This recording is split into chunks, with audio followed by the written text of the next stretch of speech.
Hey, I'm Decathlon Gamer. Welcome back to PCM Yeti. It's episode number 40. We're into the new year, and this may or may not be a quick year because it depends a lot on what happens with our calendar.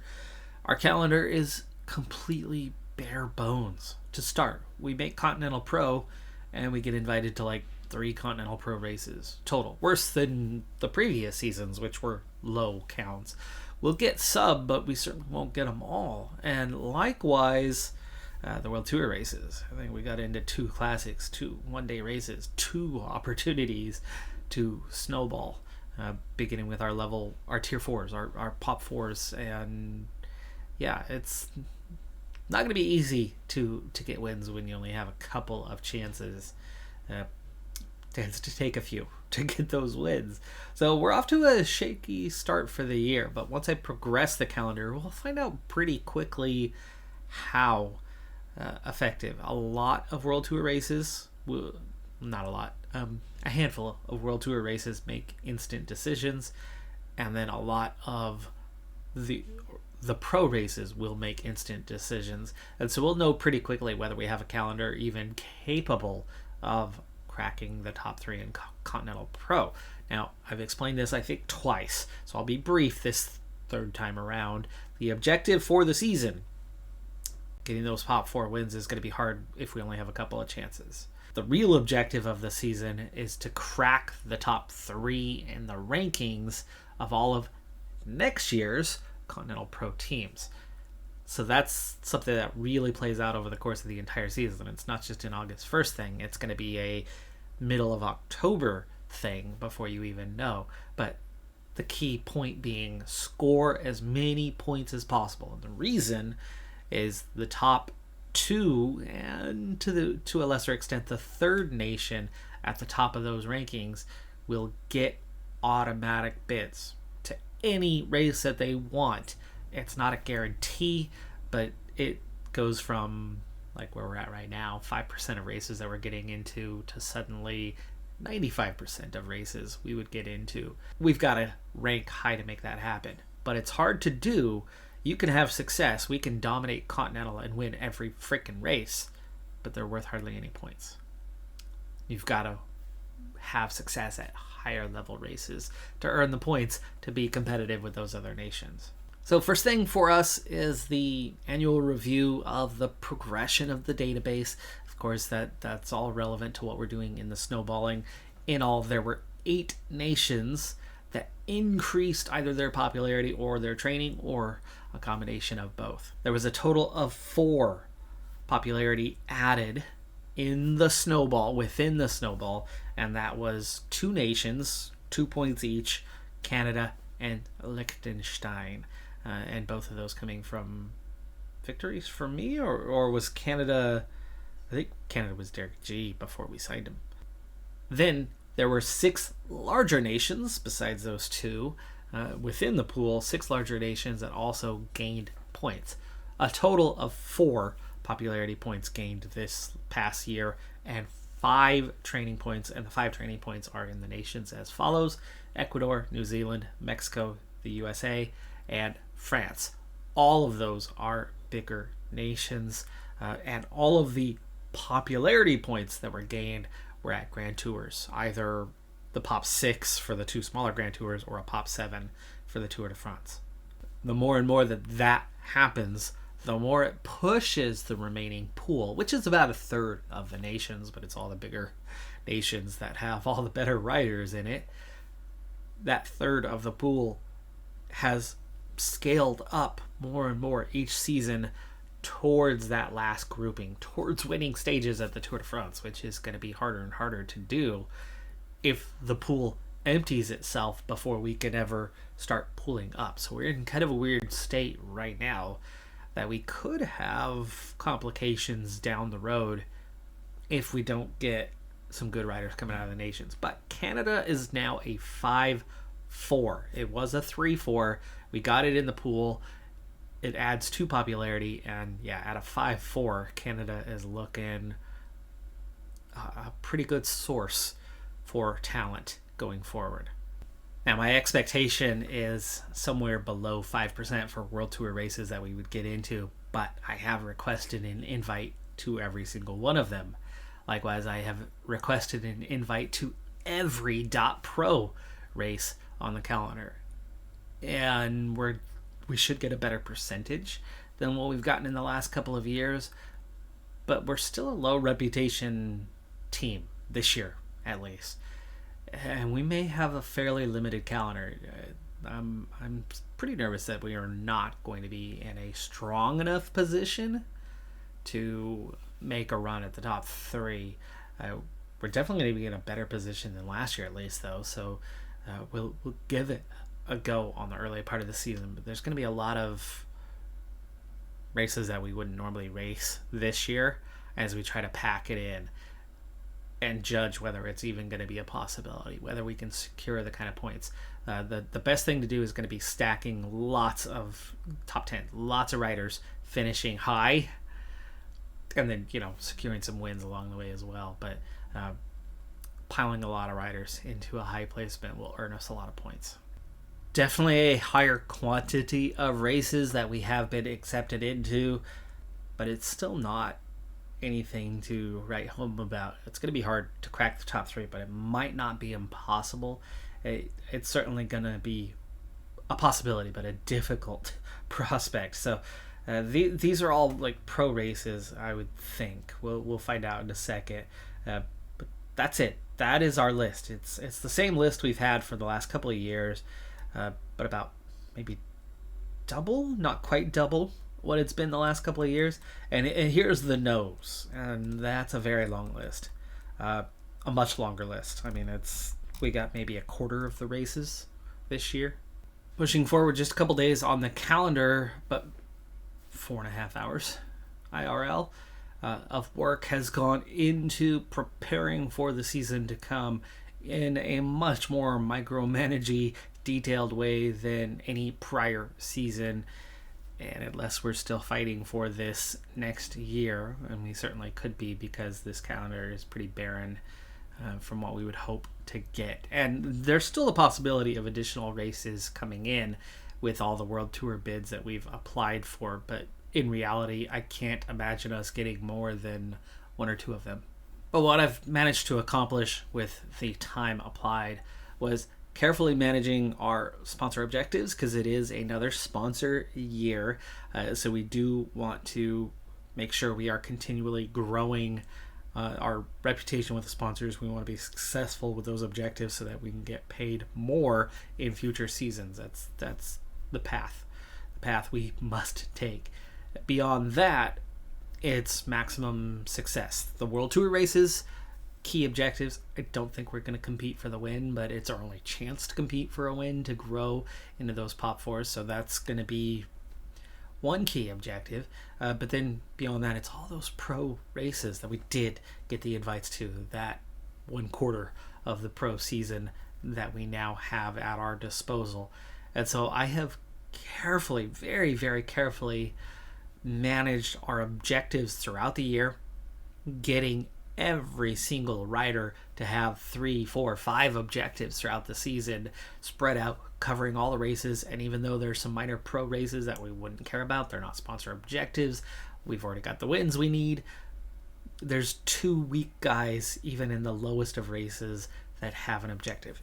Every race on the calendar has at least a couple of riders that are going to have an objective for that race, since we're hoping to hit lots of fitness peaks. And I've set up little scenarios where you've kind of got a group of pro races in a back-to-back, and even if it's just the domestiques, I've got those domestiques with that back-to-back to even 3 in a row races back-to-back where they have those objectives and can just give us those bonuses to boost the team a little bit more, to get a little bit more out of it. It doesn't necessarily mean that we're going to win a whole lot more races this season, but if we can flood that top 10 and complete that overall objective to grab that huge haul of points. But I've done the scheduling up to the point where, outside of those national championships that'll fill in automatically, every single rider has their entire year, minus whatever World Tour races we add on, have their entire year already scheduled. Now, things will change. Riders will get injured, those World Tour races that we may get into could change things. But as of right now, the entire team is looking between roughly 30 to 48 days, with two exceptions in terms of the number of days that they're going to race. Hagland right now has the most at 54. Derek G, our sprinters have a little bit less. There's a little bit lighter sprint calendar, which kind of sucks because that's obviously one of our stronger areas. And then our lowest rider is Hudson Lubers, 25 days that he's scheduled for. We will definitely use him as a domestique to fill in somewhere if we add some additional races, pull somebody off of a race to put on a World Tour race and slot him into their place. But otherwise, the minimum is 30, and only a few riders have more than 43. In fact, only two riders. Only two riders will race more than 43 days this season. Derek G and Edvin Hagland are two key guys. The first 4 World Tour bids have come back on Le Pet Newsblad. Lot of teams invited, 7 of them, but not us. We do have a new name this season. I can change that eventually, but I'm okay with whatever. Still the Yeti series. Strada Bianchi, also no invite, but Santos Tour Down Under won that for years in this game because it was too early in the season. Just did not do invites, but here they have, and they've given out 2, and we've gotten one. We're going to go to the Santos Tour Down Under, giving us substantially more opportunities than we were going to have at winning a World Tour race, because we had 2 classics. We now have a Santos Tour Down Under, which has 6 stages. So we are going from 2 to 8 opportunities. That's fantastic. And then Dwarsdorf Vlaanderen, the Baby Flanders race. We've got an invite there as well. Adding another day to that calendar, we're suddenly up to 9 from 2. It's fantastic. I've already accounted for it in my planning with the riders. And so we're up to the count starting to grow, because our big time riders are getting selected for these races. Obviously, why would I not bring anybody else? Problem here being, well, twofold. One, the race starts in like 3 days. And I did not prepare for an early season. We had nothing until into February, almost mid-February, before we had our first race, knowing how bad fatigue can get. And right now I have a very, very crowded November, October calendar, August calendar as well. And with as busy as that was, I really wanted to try to avoid fatigue. And when you start your preseason preparation on high, fatigue builds a lot faster. So I started in the 70 to 80 range, and we're only just starting to get the first couple of riders to break into 80, and all of a sudden we're 3 days away from a race. And making it a fitness peak, making it an objective for the riders that are going to go there. They're not going to hit a fitness peak. They're 5 seconds into being told, this is your key objective. Yeah, right. So they're not going to be properly prepared in 3 days, physically, mentally. It's not happening. But more World Tour racing days, and a 50% success rate so far on getting in, which is just insane. It's not going to stay that good, but I didn't expect to get more than 2 or 3 the whole year. So, fantastic start. Before getting into the Santos Tour Down Under, let's see what is at stake in this race. More than one thing. First off, the points, right? The overall big objective for the year. I'll take some snowballing if we can get it. Happy to have it. It's not going to be the primary objective this year. Long term, we need a full slate of World Tour races to have much of a chance. So having just a few days at it is nice, but it's not going to be the overwhelming objective of what we're doing. Anyway, points is the big thing here. And the final standings, it's 500 points to win this race, 400 for second. You can see it's a really good haul of points all the way through 9th. And then it's still a decent haul of points, 50 down to 13th. It's still 30 points down to 20th. This is where you can really get sneaky with a small team, is you can get multiple riders placed higher up in positions that others don't really care about. It's 20 points down through 30th. That overall position is what really matters. Now, provisional leading overall is worth 10 points daily. That's not a big deal. But a stage result, points through the top 10, you can see it's a small amount of points. Really only the top 5 is accumulating much that's decent. The stage races are going to be similar. Now, World Tour A for Santos Tour Down Under is not the same. World Tour does have different categories. It's World Tour B or C to go after those pop 4s. It's World Tour A to go after the pop 5s. And then it's Grand Tours for 6, specifically the Tour de France for 7. So this is actually a chance at a pop 5 snowball. So there's some good nations that we can pick up for this one. But again, like I said, the points part is going to come down to the overall, and that's going to be our primary focus this season. Heading into the final 10K, we're going to do things a little differently on this first stage. It's a sprint stage, but I only have one sprinter here. Derek G's got a little bit of pace to him, but he's not good enough to be a lead out, certainly not against World Tour teams. And so Pickrell, again, we are aiming for points, not necessarily a victory every single time out. It's not victory or bust. It's getting the most points we can secure. So if I can get 2 riders into the top 10, then, you know, we're looking good. You guys are going 99 effort, right? Why are you guys so far back? Look like you're about to split the field, but I really don't want them splitting the field. 4.7K. Anyway, the plan here is different. I'm following the fastest sprinters to try to help secure the best time that I can overall, and as they burn through their guys, our chances of a top 2 increases 2K out. So guys are peeling off 1.6K.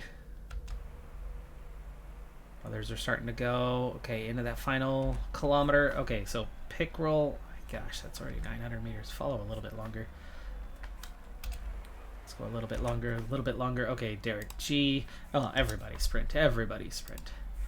Pickrell's placed really well here, but he's not going to win this thing. And that's kind of the point, is you're not going to beat anybody.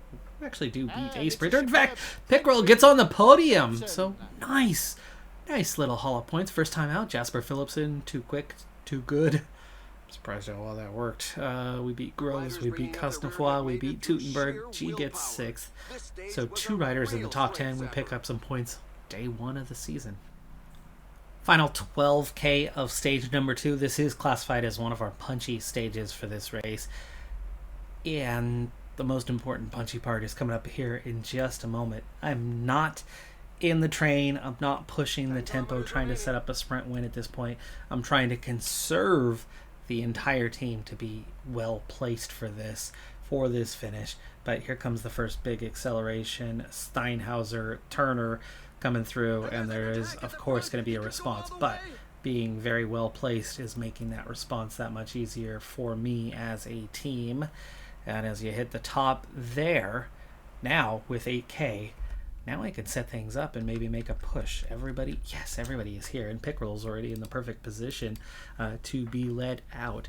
There is one more little hill between the finish, but we are so well placed at this point. The whole field is together, so there's no time gaps. This is now coming down to, can you do something with the stage? All right, so I've got a couple riders that I'm going to stick to the back. It's so late in this process anyway, you don't want them getting out there. But at 6K to go, Montez Panamar to do the work, and Abdullah is already done, but here we are pushing forward anyway. Montez taking over at 5.4K, Panamar, and then G is the lead out guy, and we're inside 5K, so we can go. Here's that last little hill. Montez is done. Panamar can take over just before the top. We're at 4K, super well placed. Can we do something with this stage? I mean, this is crazy that there is even a chance that we could be securing our victory now. 2.3K, Panamar sprinting, G sprinting, leading out for Pickrell, and Pickrell, he's going to get a good chance at this if these guys fade. Philipsen fades, Ewan will not fade. Philipsen went too early, Ewan did not. Otherwise, look at that. Pickrell gets second. Oh, Haglund was so close. I should have had him sprint too. He did have something left in the tank. I think he could have gotten Phillipson there at the end, but we're all over that top 10. All over it. We got 4 guys in the top 6, also 9th. So a lot of points again today. What a good start. Really strong start to this race. And we've come crazy close to 2 wins in 2 stages for a Pop 5. Oh, and time gaps are given, folks. It's a punchy stage. So Jay Vine loses 26 seconds. And then from 22nd on down, they're half a minute behind. So my team is all over the top 16 before those gaps open up. So 16 riders. Wow. Oh my goodness. That is fantastic. That's our whole team in the top 16 right now. All over the high placings. It's early. Wollonga Hill, proper hills are coming. There will be shakeups, but what a start to this race. Stage 3, the breakaway has just been caught with 63k to go, so I'm going to go for the sprint point and the bonus seconds. Just making sure that there actually are bonus seconds here. We're 2.5k away from it. Montez doing a lead out for G and Pickroll. And we're going to start sprinting for Montez here in a soft sprint. G going flat. We're not going to crack the top 3. Let's sit up. Too much talent. Ulig, Groves, Fernan, well out in front. Into the final 7K. This is where if you have a good lead out, you're in a good position. The field has split once. I would love to see that split hold in those times given. But you figure anybody who's actually still in that top 16 would be here in the peloton right now, safe.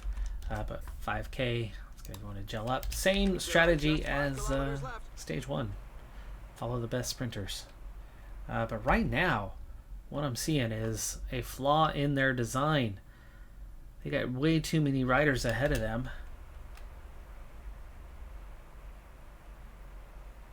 Now the acceleration comes, but it's feeling a little late.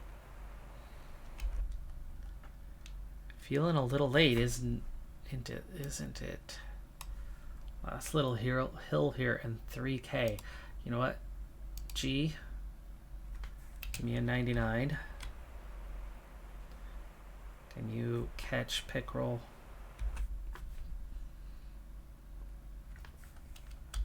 Pickroll's still following. Teutenberg is way behind.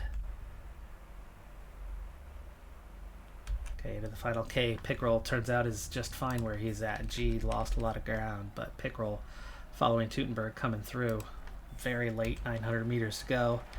Can we get another good finish? It's going to be a good finish. It's not going to be a podium, but it's definitely worth points. Teutenberg takes the win. That's what I normally expect there to be, right? You follow these guys, and they've got too much pace, too much firepower. We get 5th on the stage. That's still good. That's still worth some more points, and we're 3 stages into our season, and we've got a good little haul of points so far. It's too early. The race needs to be done before we're actually given points, but we've finished second twice already. That's 80. We've been all over the top 10 with other riders, which means we've got probably 120 points by now. We just took another 5th, so maybe 140 points by now in 3 stages. For comparison, overall, for a 2 pro race, so Tour of Oman, place we've been regularly, 140 points is roughly equivalent to finishing 2nd overall, where a stage, there's only points awarded for the top 5, and mostly coming down to just getting that podium, right? The points drop off very fast from there. So I'd say a typical 2 pro race for us, we are getting most likely about 150 points on average for a full 2 pro race. We're 3 stages in to a world tour race, and we've already accumulated that, and that's not even counting what's coming. If we can hang on to good positions overall with the entire team in the top 16 at the moment, we know that that's going to drop down to maybe 4 guys left. But if we can get 3 guys in the top 9, if we could do that well, if we can get 3 guys placed that high, we're guaranteed nearly 400 points more than what we've already picked up, even if we do nothing particularly special in the last few stages. This is why this is the strategy for the year, because we worked hard last year with the pros and did well throughout the season. We raised our points haul. It was the highest season that I had had so far, but it was still nothing, because a pro race versus a World Tour A race, there's a massive difference in points and strategy. And I think I've done enough talking about why we're doing what we're doing now that we're in the first race. For those who are new to the philosophy behind all of this, this is why. There's so much more available points to get after in these World Tour races, and with a busier pro schedule, that can really make a huge difference on our final position at the end of the season in the team rankings. That is going to do it for this episode, though. I'm Decathlon Gamer. Like, comment, subscribe, and I'll see you next time. Have a good one. Be safe out there. Bye for now.